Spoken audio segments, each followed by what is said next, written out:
noches, ¿cómo les va? Gracias por acompañarnos como siempre, soy Carlos Brown. Estamos todos los días viernes a las 23 horas por Canal Rural en nuestro programa El Estado que Viene. Y bueno, hoy vamos a aprovechar que estamos en Canal Rural para hablar de temas que son realmente muy convocantes y que se tratan del sector agropecuario, que está pasando momentos complejos, porque por un lado algunos creen que la cosa está solucionada por el sector, por otro lado aparecen distintos tipos de presiones vinculadas con temas impositivos, la cuestión financiera. Hoy no hay créditos para nada y si tomas un crédito tenés cuidado porque vas a pagar de arriba del 75 cómodo, ¿no? Así que la situación es compleja, pero aparte hay otros temas más que hacen al funcionamiento operativo del sector agrario, por ejemplo, el cárnico con la necesidad de colocar sus producciones en el exterior y no vivir solo del consumo, un consumo que hoy está condicionado por la situación económica que todos sabemos que existe en el país. Bueno, consecuentemente, qué mejor que convocar a Gilberto Alegre. ¿Cómo te va? Hola, Tato, muy bien, gracias. Vos, Gilberto, no solamente has sido intendente y senador en la provincia de Buenos Aires, sino que has sido diputado nacional hasta hace poco tiempo y presidente de la Comisión de Agricultura de la Cámara de Diputados. Así que sos un conocedor del tema. ¿Opinás parecido a lo que yo he dicho del sector? Soy un hombre de campo. Un hombre de campo, muy bien, sufrido hombre de campo. Y tengo campo y he vivido todas las contingencias que han vivido los productores en los últimos años, digamos. A partir del momento que se empieza a complicar la producción por decisiones arbitrarias del gobierno, fundamentalmente a partir de Moreno. Así es. Y bueno, y de ahí en adelante el sector estuvo muy perjudicado, muy complicado, más que perjudicado, hasta la resolución 125. Ahí apareció que venían tiempos muy buenos, que soplaban vientos de cambio profundo. En esos vientos de cambio profundo estuvo que Macri asumió el gobierno y aparentemente dio un paso adelante con las promesas que se habían hecho en la campaña electoral, sobre todo con la actualización del valor del dólar, sobre la eliminación de las retenciones, de los ROEs y todo eso, que trajo aparejado un esplendor muy grande que se vieron reflejados en las Expo, donde había una demanda muy grande de incremento de la producción granaria. Sí. Bueno, y eso se empezó a complicar hasta llegar a este momento en que hay un momento de duda muy fuerte. O sea, hay certezas, las retenciones han aumentado producto de colocarle un porcentaje al dólar de exportación. Aumentaron las retenciones además para el maíz y para el trigo. Y entonces cuando uno ve todo este tipo de cuestiones, o sea, no se continúa bajando las retenciones de la soja. Y además, aparentemente, que esto todavía no está resuelto, que quizás puede estar resuelto favorablemente, se había autorizado, favorablemente en el sentido que no se va a autorizar, se iba a autorizar en el presupuesto a que el Ejecutivo pudiera llevar las retenciones hasta el 33%, eso se está debatiendo y parece que no va a funcionar, y lo mismo el otro tema que se quería eliminar la excepción que existe para el cobro de impuestos en el agro de bienes personales para el campo. Correcto. Entonces, cuando uno ve todo este tipo de cuestiones, empieza a preocuparse y alarmarse. Porque esto de los bienes personales... Esto es confiscatorio. Y el tema del monto de las retenciones son temas que se están discutiendo. En los bienes personales hay doble imposición. O sea, porque uno tiene que pagar, digamos, rentas, que en la provincia de Buenos Aires es carísimo. Sí, porque aumentaron la base con el gobierno de María Eugenia Vidal, tremendo. Y ahora encima eso afecta también a bienes personales, porque al tener una base tan alta, también en el caso de que se cobre ese impuesto va a ser es problemático. Entonces, yo creo que uno de los temas más graves que existe es que el sector agropecuario no tiene poder, digamos, no está sentado en la toma de decisión, así como está la CGT, la Unión Industrial, todos están sentados en la mesa de decisiones, a ver si te pasaba, cuando estabas sentado en tu banca de diputado, lo mismo que me pasaba a mí. Mirabas alrededor, ¿cuántos encontrabas vinculados con los sectores de la producción y en tu caso con el sector agropecuario? ¿Cuántos? No solamente eso, Nadie. Carlos, no solamente eso, sino que la mayoría opinaban negativamente respecto del campo. Entonces, todo el mundo tiene, ¿no? Mitos urbanos, digamos, esto se diría dentro de los mitos urbanos, de creer que en el campo están todos llenos de plata. Bien. Entonces, como el gobierno también contribuye a eso, diciendo este año se alcanzó el récord de producción, se produjo tanto. Entonces la gente cree que eso es la constante.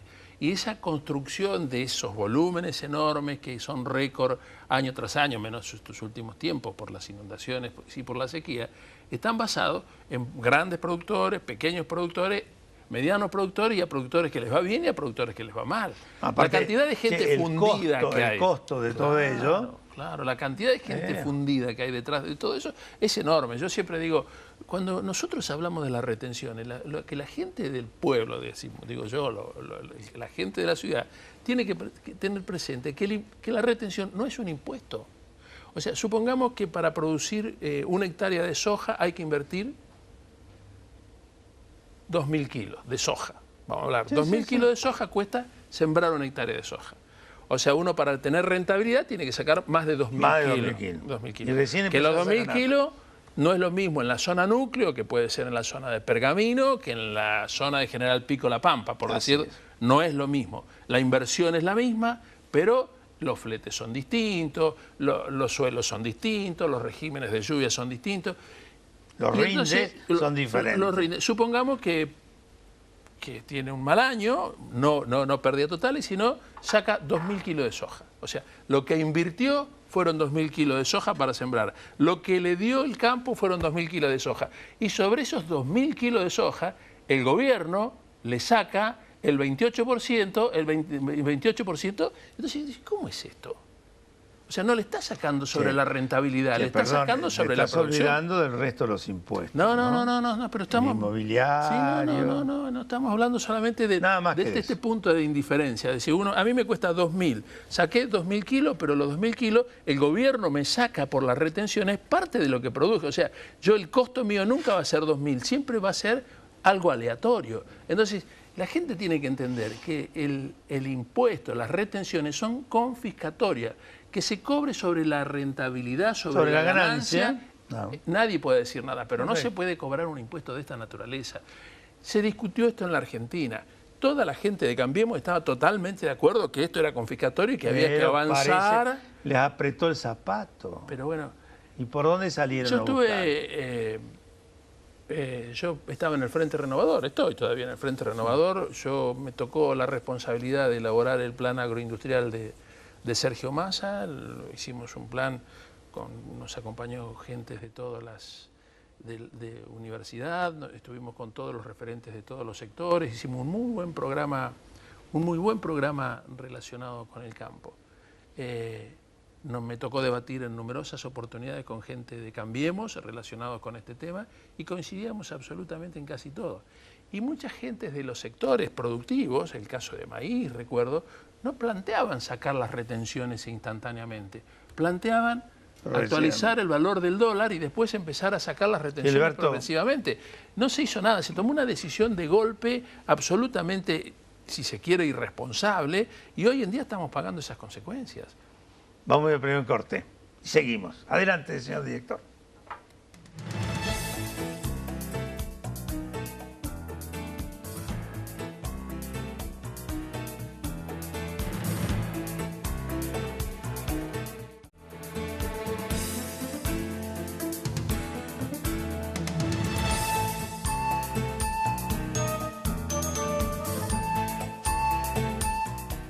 Bueno, seguimos, don Gilberto. Estabas explicando, la verdad que todo el tema del campo es una cuestión brutal, porque a estos temas impositivos que claramente estaba señalando, después tenemos que agregarle los temas de la logística, después tenemos que agregarle los temas de la climatología, después le tenemos que agregar los temas financieros, ¿no? Sí, es un cúmulo de cuestiones hasta llegar al resultado final. Hay un tema que los otros días se debatió en la Universidad de Belgrano dentro de sus cursos, que es el tema de la sustentabilidad. El tema de la sustentabilidad del agro es un tema que tiene que estar en debate permanente, que se refiere a la sustentabilidad del productor agropecuario, la sustentabilidad del medio ambiente y obviamente la sustentabilidad económica. Todo tiene que ver con todo. Correcto. O sea, si nosotros no podemos resolver estos problemas de sustentabilidad, es muy difícil pensar en que el agro pueda seguir siendo un sustento importante para la economía en general, más en los albores de un cambio climático muy profundo que se está viendo en estos momentos. Entonces a nosotros para resolver estos temas necesitamos una ley de seguros de riesgos extraordinarios, no ya el multirriesgo, sino de catástrofe, como tienen en España. No es que estemos hablando de cosas que no existen, estamos hablando de cosas que no existen. No puede ser que el productor tenga que jugar una timba absolutamente todos los años. Y en esto tiene que intervenir el Estado para regularlo. En algunas provincias, Jujuy, con el tema del tabaco, tienen seguros de esta naturaleza para resolver este tema. Sí, porque lo que hoy existe desde el punto de vista de los riesgos por parte del Estado vinculado con la catástrofe o la situación climatológica es nada. El tema de la lechería. El tema de la lechería necesita sí una ley que le garantice una regulación a toda la cadena láctea. Pero no estamos hablando de una economía dirigida, estamos hablando de una economía de previsibilidad, que es absolutamente lógica. En Inglaterra, la leche en tranquera, es aproximadamente casi el 60% del valor de góndola. En Estados Unidos está en el 52%, en Uruguay es muy alta también, y nosotros en algunos casos hemos estado en el 18%, en el 20%, excepcionalmente llegando al 30%. Entonces nosotros tenemos que tener previsibilidad para este tipo de cuestiones. Estamos asistiendo a un mundo de cambios muy profundos, donde la materia prima ya no alcanza para resolver los problemas de la Argentina. Nosotros, si seguimos hablando que lo que queremos es batir récords de producción, seguiremos hablando de un país para pocos. Nosotros tenemos que hablar de récord de producción y cómo hacemos para transformar esa producción para incorporar mano de obra. En Estados Unidos, la transformación del uso de la soja incorporó muchísima gente a nuevas actividades y muchísimos ingresos. Nosotros solamente estamos hablando de soja con el tema del aceite de soja y muy poquitas cosas más. En el mejor de los casos. Tenemos que trabajar en esa transformación. Y para esto, ¿qué tenemos que hacer? Ir al tema de la tecnología. Argentina tiene enormes posibilidades en la tecnología para apalancar la producción agropecuaria y producir bienes que el mundo demanda. Pero tenemos que defender la tecnología. Los otros días asistí a una charla donde decía: nosotros venimos de un mundo donde el conocimiento y el comercio eran irrelevantes. Lo que era importante era la fábrica, la factoría. Hoy en día es totalmente distinto. Hoy lo relevante, que está arriba, es el conocimiento y el comercio. ¿Por qué? Nosotros veamos Silicon Valley en Estados Unidos. Los ingresos se producen con los innovadores, no con el que invierte solamente, sino con la innovación. Nosotros tenemos que innovar si queremos transformar nuestra realidad. Y esa innovación tiene que ir dirigida a mejorar la producción agropecuaria. Y la venta es otra de las cuestiones que nosotros tenemos que trabajar, como vos decías cuando empezamos, con el tema de la carne. Entonces, si nosotros no logramos mejorar ese tipo de cuestiones, vamos a tener serias dificultades. Hoy en la clara dependencia del consumo local, por ejemplo, imposibilitado de exportar. Por ejemplo, Amazon, Alibaba, que son empresas que venden, digamos, en China, en el Día del Soltero, vendieron en un solo día 16.000 millones de dólares. Son 4 presupuestos de la Argentina, en un solo día. Nosotros participamos ahí, pero a las 2 de la mañana habíamos llevado langostinos y Malbec, no había más, a las 2 de la mañana. O sea que perdimos una excelente oportunidad de negocios. Entonces, nosotros tenemos que tratar de ver cómo nos perfeccionamos en este tipo de cuestiones en las cuales podemos ser muy fuertes. Porque Argentina debe tener menos de 100 empresas exportadoras. Ahora, Gilberto, en ese aspecto de lo que vos estás planteando, el rol del Estado, ¿no? En el sentido de la formación de estas estructuras y consolidar lo que se tiene que trabajar para lograr estos resultados, ¿no debería ser más que fundamental? Yo pienso que tiene que haber un debate muy fuerte en todas las estructuras políticas y en todos los sectores de la sociedad, incluyendo las universidades. En Argentina tiene que tener una usina de pensamiento que nos permita elaborar políticas de Estado y en la cual tendremos que ponernos todos de acuerdo. No puede ser que un día digamos una cosa, otro día otra. Entonces somos un país poco confiable. Porque si viene un gobierno y dice una cosa y automáticamente la oposición sale a decir otro tipo de cosas, nadie va a invertir este país, porque sabe que cambia este gobierno, viene otro cambiante y cambia la política. Entonces, si nosotros no logramos ponernos de acuerdo qué es lo que queremos y hacia dónde vamos, vamos a seguir siendo una fábrica de pobres. Sí, y es una cosa increíble que en este país tengamos un 30% de pobreza y con unos niveles de marginalidad que son increíbles. Y en crecimiento significativo en cuanto a la ayuda del Estado que no le resuelve los problemas. No. Porque en definitiva el que es asistido por parte del Estado no está bien, está mal. La educación, Carlos. La educación es uno de los factores fundamentales para la transformación de un país. Un día lo escuché a Oppenheimer hace mucho tiempo en un programa de televisión que había estado acá en la Argentina y dijo: Argentina es un país que se está descivilizando. Argentina era... Qué buena expresión, ¿no? Era fantástico. Qué triste. Qué triste, era el faro de Occidente. O sea, qué sé yo, principios del siglo XX, para cerrar la bolsa en Nueva York esperaban que llegaran la bolsa de Buenos Aires. Estábamos entre las 10 principales bolsas del mundo. Y esas cosas han desaparecido, pero no por culpa de los de afuera. No, por responsabilidad nuestra. Nosotros no podemos decir que la culpa de que estamos endeudados, la culpa de la presión tributaria la tiene el Fondo Monetario Internacional. La culpa la tenemos nosotros, que tenemos un Estado que gasta mucho más de lo que puede consumir y nosotros tenemos un nivel de evasión cercano al 40%. Entonces, y nosotros no estamos viendo que el Estado esté haciendo nada para tratar de cortar esa evasión. ¿Por qué? Porque el Estado tiene el 40% de evasión, quiere decir que yo, que pago impuestos, pago el 40% más de impuestos para resolver los problemas del Estado porque no le está cobrando al que va. A lo que tiene que... O sea, eso es claro. Bien, vamos al último bloque. Vos sabés que yo con vos quería hablar de política, pero no hay tiempo porque los temas que estamos tocando vinculados con el sector agropecuario son muy buenos. Así que en el próximo bloque, ley de semillas. Adelante, señor director.